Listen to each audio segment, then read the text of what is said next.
Chris. I'm the one with the beard. No, you're not. I'm the one with the beard, Dr. Xand. And joining us on our rounds is our friend... And the new doctor... Dr. Ronx! In this series, we celebrate how incredible your body is. My leg's got a big cut on it. We go hunting for answers in Investigation Ouch. This is absolutely amazing. Prepare to be amazed by our brilliant body tricks. Wow! We're back on call with Jan Van. Is it fresh blood or is it dark? Who will win an Ouch Award? We meet some of our nominees. And we unlock the doors to our lab. Wow, look at that for our craziest experiments yet. It's exactly What the doctor's ordered! Coming up today on... Operation Ouch! Don't worry, Xand. Mr. Grumbles is going to make it. Stand clear. We get brainy in Investigation Ouch. You can fit 1 million of yours into one of mine. Yes. We meet the Personal Courage Ouch Award nominees. Just never give up. And we head to the lab to show you something never seen before on TV. This is really an Operation Ouch first.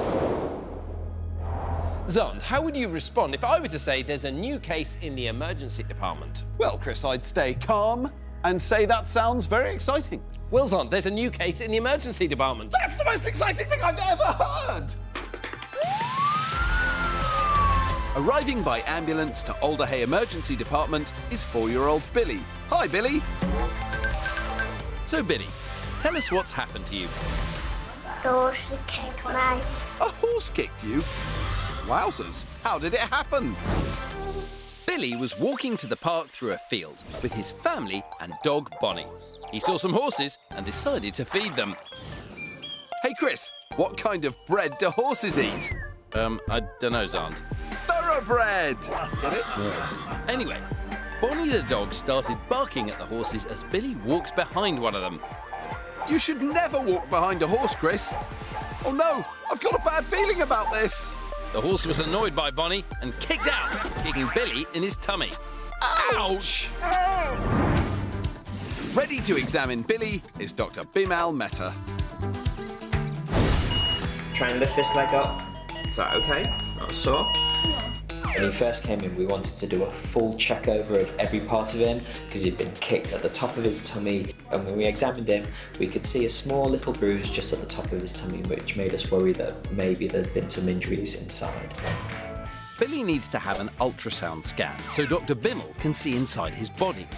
He puts some gel on Billy's abdomen to help make the scan images clearer. Just a little. Look a bit freezing. It's a little bit freezing. The ultrasound looks good, but Dr. Bimal wants to be sure, so he's sending Billy for a more detailed CT scan. What will you be looking for, Doc? Worst case scenario might be Billy has an injury to his liver or his spleen up at the top of the tummy. Wow, a horse kick can do a lot of damage. Billy's heading off for his CT scan. We'll find out if he has any serious internal injuries later on. Ouch! And now to our lab. Are you ready for some incredible experiments? I've never seen this happen before. We're getting gross. We're going big. And dangerous. Remember, we can only do these experiments because we're doctors. Don't try this at home. Today, we're looking at your turbinates. Chris, are you giving your nose some sort of workout? Should I be giving my nose some sort of workout? No, Xand, I'm doing a mini experiment to show how your nose deals with the air you breathe. You can have a go, and Xand, you can join in as well. First of all, press your right nostril closed, and then take a breath in through the left. Now close your left nostril and take a breath in through your right. Whoa, my right nostril is stuffier than my left. And there's a good reason for that. We can see what that looks like here. Well, it's a cross-sectional MRI of a head. Everyone's nose is always stuffy on one side because in your nose, the tissues on each side take turns swelling up. On this image, the tissues in the left side of the nose are swollen and blocking the flow of air, whereas on the right side, the tissues are less swollen and air can flow freely. The process where the swelling inside the nose alternates from side to side is called nasal cycling. Oh.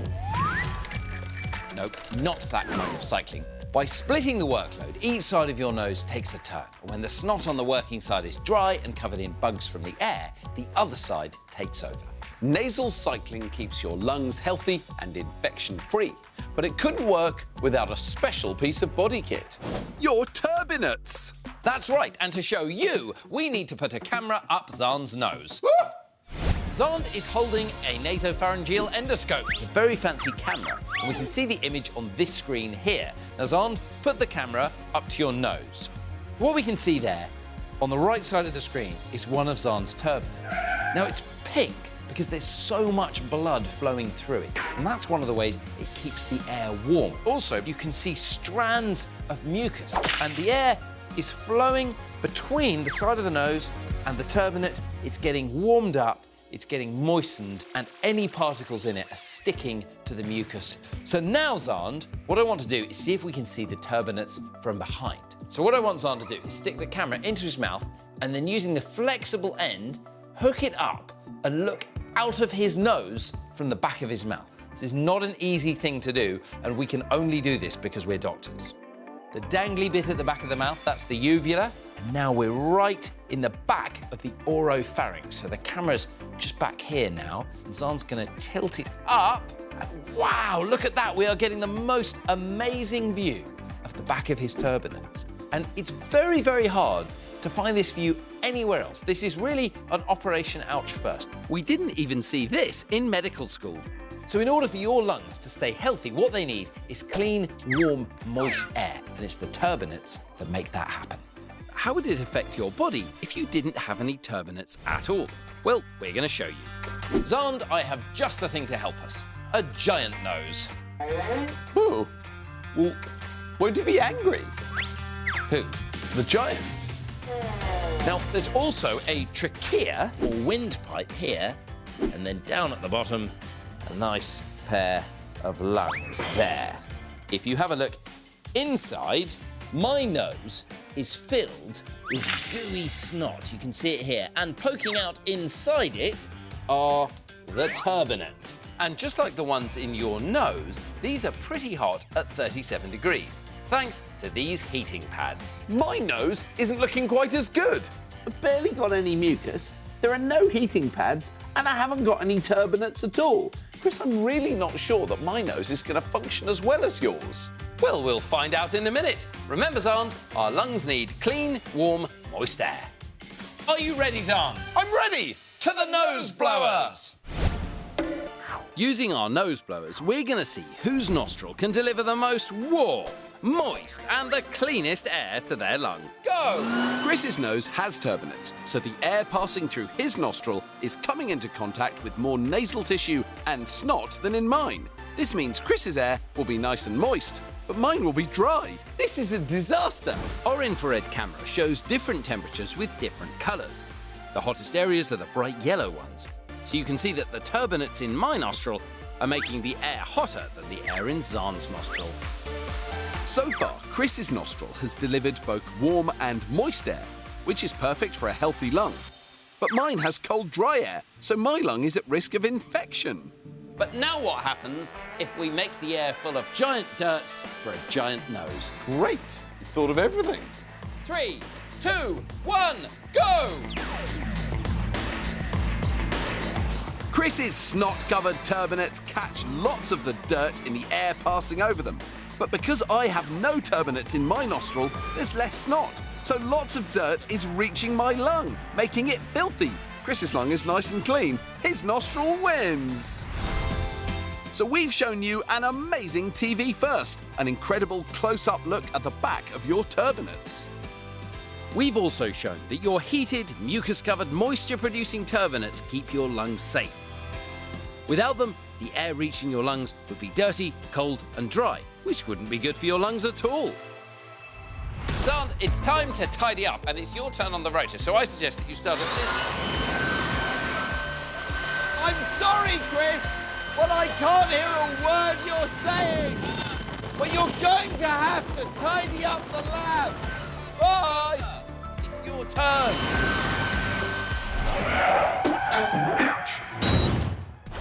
We're on course call with the emergency services, showing you what it's really like on the front line, saving lives. This ambulance is on standby 24/7 to respond to whatever emergency call comes in. Today, I'm going along for the ride and you're coming with me.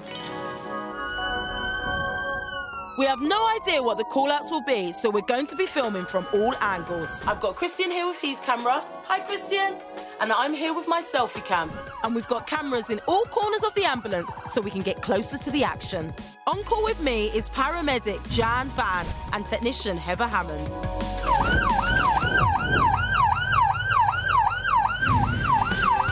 We're going to a male who's had an allergic reaction on Saturday and it sounds like he's having another one today. Allergic reactions can be very serious and even life-threatening, so we need to get there quick. What's been happening? Just had a bit of an achy pain going out from my throat to my chest. Okay. And the hand started swelling up and just itching all over. Since the first reaction 4 days ago, Kevin has been taking medication, but as the symptoms have now returned, Jan does a bit of detective work to see what's causing the problem. So on closer examination to Kevin's skin, we can see that he's got some rashes which are quite unusual and don't actually look like allergy rashes. Because that there looks like a bite. Insect bites can cause serious allergic reactions. And even though Kevin's vital signs are currently all normal, His heart rate's normal, his breathing sounds nice and clear. Jan decides to make him an emergency appointment at his local GP. He's got kind of like little lesions that are appearing over his body that look like they're from bites. With the appointment made, Fantastic, thank you very much for your help. our job here is done. See you later. Great news, Kevin doesn't need to go to hospital. Jan's arranged it so his GP can see him later.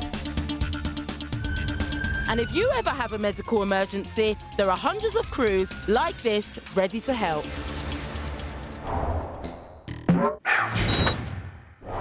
Earlier we met Billy, who had a nasty blow to his tummy from... A horse! That's not a horse. Well, no, it's a mop. It's not a mop, it's a microfiber infection control device. To the emergency department. Giddy up. Earlier, Billy came into the emergency department with a sore tummy. He got into a spot of bother with a dog and a horse. Is that true, Billy? Yeah. Billy's dog barked at the horse when he was stood behind it. The horse kicked out and Billy was hit in the tummy. Billy's had an ultrasound, but he now needs a more detailed CT scan, so the doctors can look to see if there's any damage to his insides. To help show any injuries on the CT scan, dye is injected into Billy's veins. It's over to Dr. Bimmel for the results. So Billy's CT scan will be showing that he's got a very small tear inside a part of his liver. It is only very small, it's not bleeding a lot, so we don't need to do anything with it, but we do need to keep him in hospital. A few days later, and Billy is looking much happier. How are you feeling? My belly's better. So can Billy go home now, Dr. Bimmel? He's okay to go home now. Bye, girlfriend. We wouldn't expect any long-term problems, but he does still need to take it easy over the next few weeks. So, Billy, what must you do when you're near a horse? Be careful. Exactly. Bye! Still to come on Operation Ouch. We look at growing a brain. And we meet the latest Ouch Award nominees. But first... Oh, son, look what you made me do! Great. Yoghurt. Just what we need for today's body trick. It's Dr. Xand's world-famous how to confuse your taste buds trick. Who likes yoghurt? Me! Fantastic, because I have 3 bowls of flavoured yoghurt. And what I want you to do is taste them and then tell me what you think the flavour is, OK? There are lots and lots of different flavours for our ouchers to choose from. They must pick which flavour they think each yoghurt is and place it beside the bowls. Are you ready? Yeah! Challenge it, try it and choose the flavour. Tastes of strawberry. Does And it? it's Okay. really good. Better than the normal yoghurt that you have? Yeah. Peach. Our ouchers all agreed that the pink yoghurt tasted of strawberry, the orange yoghurt tasted of peach, and the blue yoghurt of blueberries. Challenge it. Are you up for doing a blindfold test? Definitely. cat blindfold for you. Thank you. We're going to see what Charanjit's taste buds think the flavours are when he can't see them. Will they still be the same? What flavour is that one? First up, the pink yoghurt. Strawberry. You think that's strawberry? OK. So what flavour is this one? It tastes the same. Tastes the same? Because one of them you said very clearly earlier was strawberry flavoured.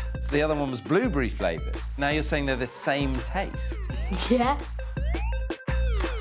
What I can tell you is all 3 yoghurts are exactly the same flavour. What? And that flavour, it's vanilla. It's mad, isn't it? We just put a bit of red food dye, blue food dye and orange food dye in each one. Why do you think the blindfold made a difference? Ella, why do you think? Because you couldn't see the colours, so it made it, like, different. And why do the colours fool you? Because do you think that a certain colour goes with a certain flavour? Yes, that's right. Your brain trusts your eyes more than it trusts your tongue because it gets the visual information first. So by the time the food gets in your mouth, you've already decided what flavour it is. So when you see pink, you think strawberries. When you see blue, you think blueberries. And when you see orange, you think peaches. It's an amazing trick, and you can try it at home. Do I get some yoghurt now? No. Time now for our Ouch Awards. We asked you to nominate children who you feel are extraordinary medical heroes. Woo! The award categories are the 999 Award, If you see me not waking up, call 999. The Big Heart Award, I like helping my mum because it means that you don't have to do everything. the First Aid Award, I knew I had to help, so I put her in the recovery position. and the Personal Courage Award. Believe in what you want to do and just never give up.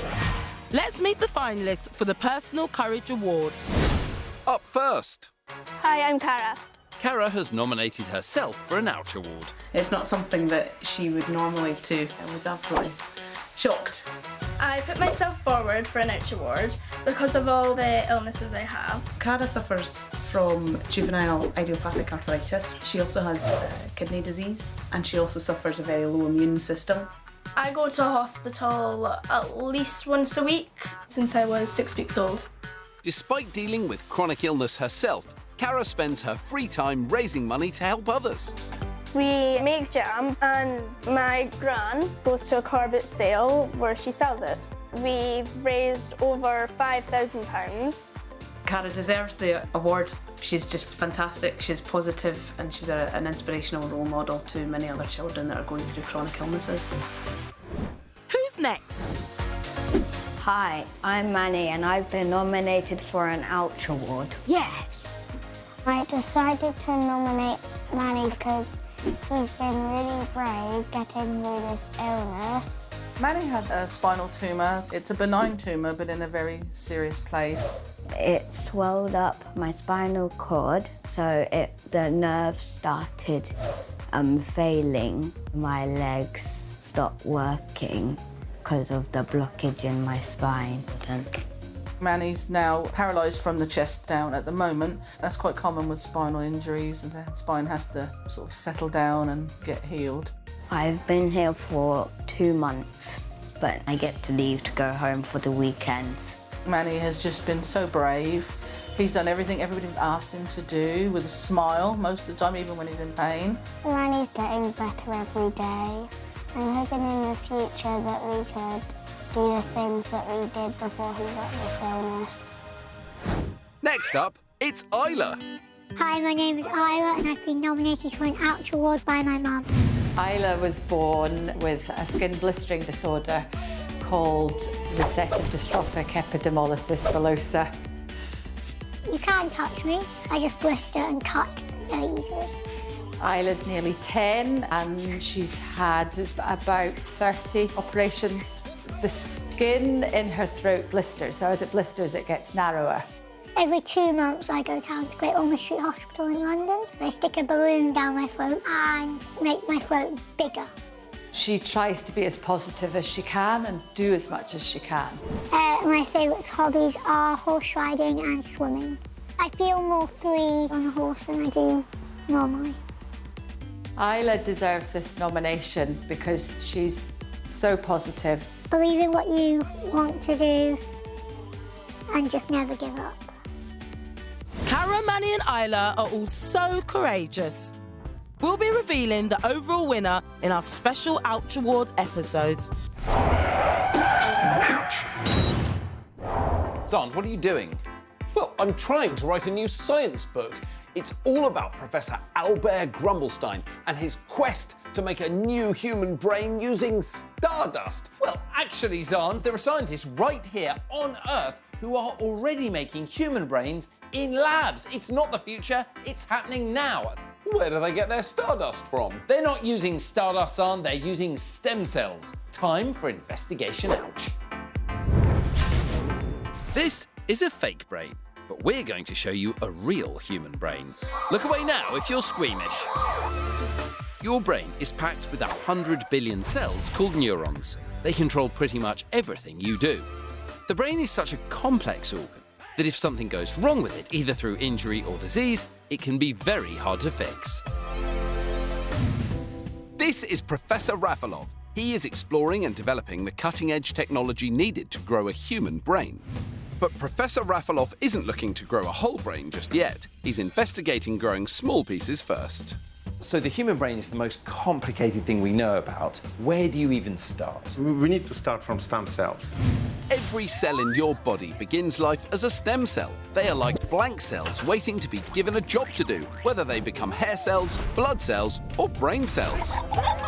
Professor Raffalov has already turned these stem cells into neurons, but in order to develop them into a brain, they require a 3D support. This is a 3D nano printer. Nano means very, very, very, very small. This printer can print things that are 100,000 times smaller than the width of a human hair. And that is pretty small. Now, what is it printing at the moment? It's printing now 3D scaffolds for neurons to live on. This 3D scaffold is basically a frame to support the neurons and help them divide and grow. But where is it? Because I can't see anything. It's very small. It's just size that's below 1 millimeter. You know, even if I get in really close, I cannot see what's going on. So in order to understand this brain scaffolding, we're going to have to supersize it.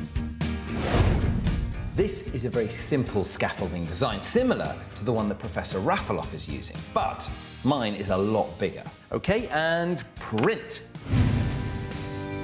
To show you how a neuron scaffold works, I'm using this normal 3D printer. 10 hours later, and it's cooked. My supersized scaffold is ready for some brain cells. I have some here in this aerosol can. Now, in fact, this is expanding foam, but it represents brain cells. You can see the foam filling the spaces between the scaffold, and this is what the brain cells would be doing on Professor Raffalov's nano version. And now, the neurons can grow and connect to each other in 3 dimensions, just like they would in a real brain. Although I must admit, I didn't know growing a brain was going to be such a messy business. This is my version. So how much smaller is your scaffold than mine? I would say it's 1,000,000 times smaller than what you built. You can fit 1,000,000 of yours into one of mine. Yes. Professor Raffalov's may be 1,000,000 times smaller, but we can take a closer look through a microscope to see how neurons develop. Now we have neurons growing on a scaffold. On a scaffold, yes. And why are they flashing? Flashing shows us that neurons start to connect to each other. They just start to talk to each other. So these neurons, they're already forming a brain-like circuit. Yes. Wow! Essentially, what you've made here is the first step toward building a human brain. Yes. Can you believe that in the future, if you were to damage your brain, they might be able to mend it with something that was printed in a lab? A new patient has arrived in the emergency room, Xand. Right, and I finally found out where the department is. I mean, this way. Over in Accident and Emergency, 9-year-old Sydney is waiting with her mum and baby brother Teddy. What's up, Sydney? The back of my earring has gone into my ear. Like, right into the skin. Yep. Should we find out what happened? It was lunchtime, and Sydney was having a rolling down the hill race with her friends Matilda and Ruby. Chris, what's your favourite hill rolling position? I mean, it's hard to pick because you've got the arrow, straight and sharp to shoot right down that slope. Right. Or you've got the octopus. Grab the grass with everything you've got to pull yourself down the slope even faster. OK, thanks, Aunt. Or you've got the chipmunk, where you... That's enough of that. All I know is Sydney decided to roll with her hands either side of her face, but as she went over a bump, one of her hands pushed her earring right into her earlobe. Ouch! Here to take a look is Dr. Tom Shaw. What's happened today? Butterfly, it's gone stuck in her ear. Watch out, this next bit is not for the squeamish. Nearly done. Told you it was icky and very stuck. So I'm just going to stop pressing for a second there. Yeah. I'm just going to go and get a little pair of forceps just to take it out. Okay. Very common thing to happen. Often people don't notice it for a day or two and then they realise their ear's got quite painful. Dr. Tom's back to try again. Don't worry, Teddy. Sydney's ear is numb, so she won't feel it. It will be icky, though. Here it comes! We're all done. Oh, well done. Brilliant. Wow. Well done. You're so brave, Sydney. So, will Sydney be wearing earrings again soon, Dr. Tom? She could get her ears pierced again and she could wear earrings again. My advice would be not to at this point, and certainly to let the ear settle down. Now, Sydney, what have you learnt about the best way to roll down a hill? Don't put your arms like this. Yes, I find the arrow position is much better too. Bye. See ya! Next time on Operation Ouch! Investigation Ouch goes to new heights. We keep an eye on the emergency department. And we have a smashing time in the lab. Pinata, prepare to meet your match. So that's it till next time from Operation Ouch. Come on, move over, Xand. I want to ride in the front. But it's my turn to sit in the front. It's all right, there's plenty of room for everyone. Right, You always get seatbelts to on. sit in the front. There's a lot of me standing like this, isn't there? I present a lot like that. Hey, Chris, try more jaunty.